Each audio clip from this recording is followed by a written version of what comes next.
Uy, what's up? Go fam. Okay, so since hindi tayo makabilad, kita nyo naman, basang-basa tong pagbilaran natin. Hanap tayo na ibang magagawa, which is ayun nga, kakalat na tayo nung chicken dang, naks, di ba? English, social, chicken dang. Okay, ipot or tayo ng manok, go fam. So tignan natin kung marami pa tayong stock o kukunti na. Okay, so kukunti na, go fam. Kung maalala nyo dun sa video natin, puno to eh. 'Di ba? So wala na, yun na lang.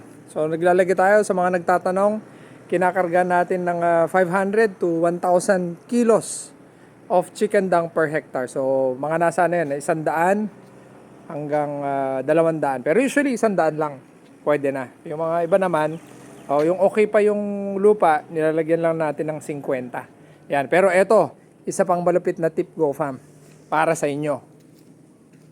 Yun, eto isang malupit na tip sa inyo, go fam. Nagpasa ako na tayo nito. Ito naman ay yung carbonized rice hull. Ayun, eto. Carbonized rice hull, go fam. Napakaganda. Kasi nga ito is iniibahan niya yung struktura ng lupa.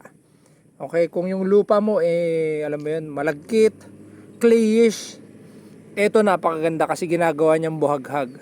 So, anong nangyayari nun, yung aeration nung lupa mo, nakakapasok yung oxygen doon. Okay, and alam naman natin ang lupa ay may mga microorganism. So buhay na buhay yung microorganism mo, go fam.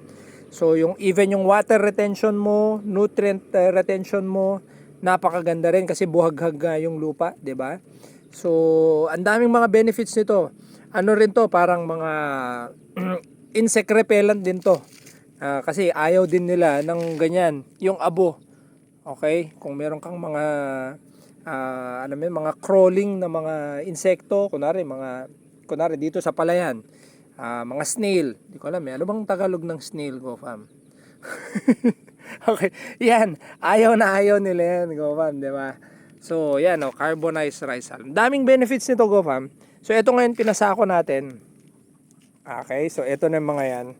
So ilalagyan din natin yung ating punlaan para madaling mabunot. Kasi nga buhaghag yung lupa mo, water retention maganda. Okay?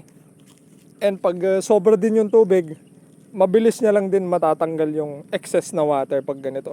Kasi nga buhaghag nga. Kulit mo talaga, oh. So yun, isa pang tip to, go fam. Maliban sa chicken dung, eto, carbonized rice hull.